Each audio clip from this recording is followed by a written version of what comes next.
Mark எழுதின சுவிசேஷம் 13ஆம் அதிகாரம். அவர் தேவாலயத்தை விட்டு புறப்படும்போது அவருடைய சீஷர்களில் ஒருவன் அவரை நோக்கி, போதகரே, இதோ இந்த கல்லுகள் எப்படிப்பட்டது, இந்த கட்டடங்கள் எப்படிப்பட்டது பாரும் என்றான். இயேசு அவனுக்கு பிரதியுத்தரமாக, இந்த பெரிய கட்டடங்களை காண்கிறாயே, ஒரு கல்லின் மேல் ஒரு கல் இராதபடிக்கு எல்லாம் இடிக்கப்பட்டு போகும் என்றார்.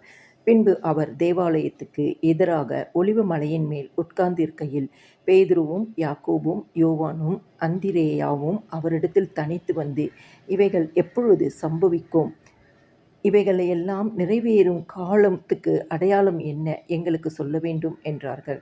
இயேசு அவர்களுக்கு பிரதியுத்தரமாக, ஒருவனும் உங்களை வஞ்சியாதபடிக்கு எச்சரிக்கையாயிருங்கள். ஏனெனில் அநேகர் வந்து என் நாமத்தைக் கொண்டு நானே கிறிஸ்து என்று சொல்லி அநேகரை வஞ்சிப்பார்கள். யுத்தங்களின் செய்திகளையும் கேள்விப்படும்போது கலங்காதேயுங்கள். இவைகள் சம்பவிக்க வேண்டியதே, ஆனாலும் முடிவு உடனே வராது. ஜனத்துக்கு விரோதமாய் ஜனமும் ராஜ்யத்துக்கு விரோதமாய் ராஜ்யமும் எழும்பும். பூமி அதிர்ச்சிகளும் பல இடங்களில் உண்டாகும். பஞ்சங்களும் கலகங்களும் உண்டாகும். இவைகள் வேதனைகளுக்கு ஆரம்பம். நீங்களோ எச்சரிக்கையாயிருங்கள். ஏனெனில் உங்களை ஆலோசனை சங்கங்களுக்கு ஒப்பு கொடுப்பார்கள். நீங்கள் ஜெப ஆலயங்களில் அடிக்கப்படுவீர்கள். என் நிமித்தம் தேசாதிபதிகளுக்கும் ராஜாக்களுக்கும் சாட்சியாக அவர்களுக்கு முன்பாக நிறுத்தப்படுவீர்கள்.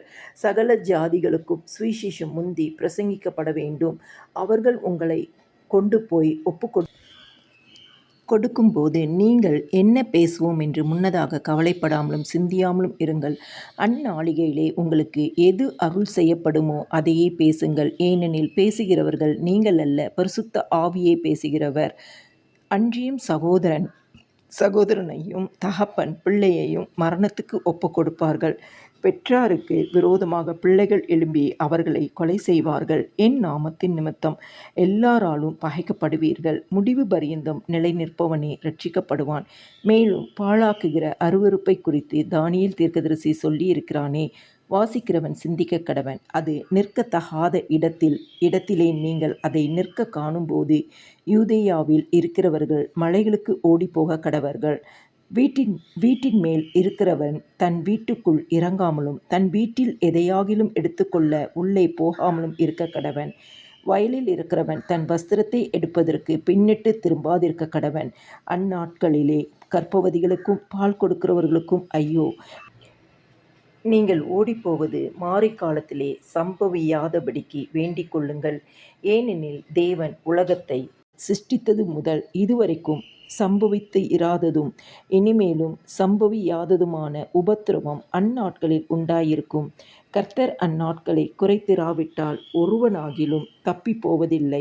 தாம் தெரிந்து கொண்டவர்களின் நிமித்தமோ அவர் அந்த நாட்களை குறைத்திருக்கிறார். அப்பொழுது இதோ கிறிஸ்து இங்கே இருக்கிறார், அதோ அங்கே இருக்கிறார் என்று எவனாகிலும் சொன்னால் நம்பாதேயுங்கள். ஏனெனில் கள்ள கிறிஸ்துக்களும் கள்ள தீர்க்கதரிசிகளும் எழும்பி கூடுமானால் தெரிந்து கொள்ளப்பட்டவர்களையும் வஞ்சிக்கத்தக்கதாக அடையாளங்களையும் அற்புதங்களையும் செய்வார்கள். நீங்களோ எச்சரிக்கையாயிருங்கள். இதோ எல்லாவற்றையும் முன்னதாக உங்களுக்கு அறிவித்திருக்கிறேன். அந்நாட்களிலே அந்த உபத்திரத்துக்கு பின்பு சூரியன் அந்தகாரப்படும், சந்திரன் ஒளியை கொடாதிருக்கும், வானத்தின் நட்சத்திரங்கள் விழும், வானங்களில் உள்ள சத்துவங்களும் அசைக்கப்படும். அப்பொழுது மனுஷகுமாரன் மிகுந்த வல்லமையோடும் மகிமையோடும் மேகங்களின் மேல் வருகிறதை காண்பார்கள். அப்பொழுது அவர் தம்முடைய தூதரை அனுப்பி தாம் தெரிந்து கொண்டவர்களை பூமியின் கடைமுனை முதற்கொண்டு வானத்தின் கடைமுனை மட்டுமுள்ள 4 திசைகளிலுமிருந்து கூட்டி சேர்ப்பார். அத்தி மரத்தினால் ஒரு ஓமையை கற்றுக்கொள்ளுங்கள். அதிலே இளங்கிளை தோன்றி துளிர் விடும்போது வசந்த காலம் சமீபம் ஆயிற்று என்று அறிவீர்கள். அப்படியே இவைகள் சம்பவிக்கிறதை நீங்கள் காணும்போது அவர் சமீபமாய் வாசலருகே வந்திருக்கிறார் என்று அறியுங்கள். இவைகள் எல்லாம் சம்பவிக்கும் முன்னே இந்த சந்ததி ஒழிந்து போகாதென்று மெய்யாகவே உங்களுக்கு சொல்லுகிறேன். வானமும் பூமியும் ஒழிந்து போகும், என் வார்த்தைகளோ ஒழிந்து போவது இல்லை. அந்த நாளையும் அந்த நாளிகையும் பிதா ஒருவர் தவிர மற்ற ஒருவனும் அறியான்.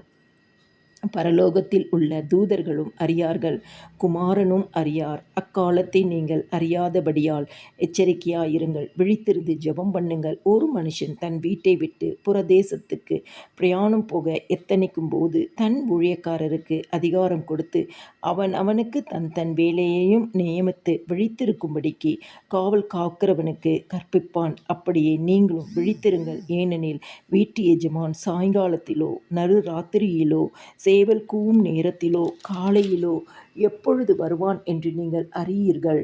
நீங்கள் நினையாத வேளையில் அவன் வந்து உங்களை தூங்குகிறவர்களாக கண்டுபிடியாதபடிக்கு விழித்திருங்கள். நான் உங்களுக்கு சொல்லுகிறேன், எல்லாருக்கும் சொல்லுகிறேன், விழித்திருங்கள் என்றார்.